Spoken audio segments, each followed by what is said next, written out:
I'm Sian Berry, Mayor candidate for the Green Party, and you're watching London Kicks. Why do you think you'd be the best position for the role of London Mayor?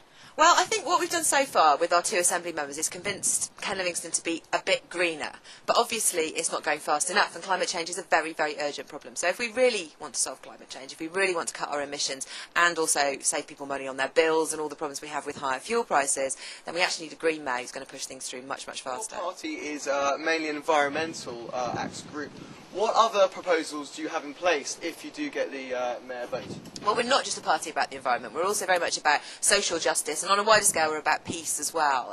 But for social justice, in London we've got several policies that are core to what we're going to be working on over the next 4 years, which are nothing to do with the environment. So that's getting everyone paid a living wage. Everyone knows £5.60 or whatever it is not enough to live off. Not enough to buy a pint anymore. It's not even enough to buy a pint in lots of places, exactly. So everyone needs to be paid at least £7.20 an hour, and we'll be working to make sure everyone in London is paid that if we get elected.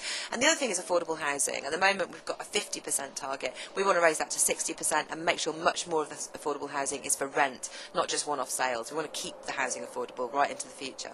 Basically, London Kicks is a culture website.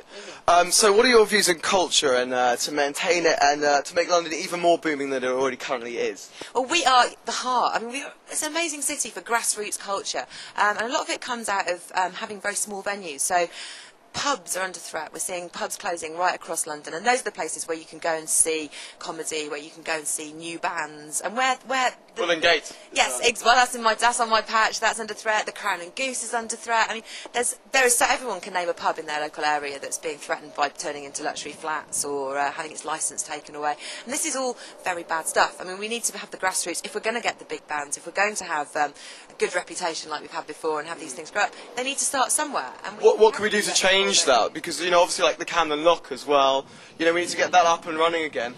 What policies could you put in place? Into a shiny shopping mall, which is what they're threatening to do with it now. Thank you, Philip Green. Yeah. Yes. Well, I'm looking for a new top man anyway, so.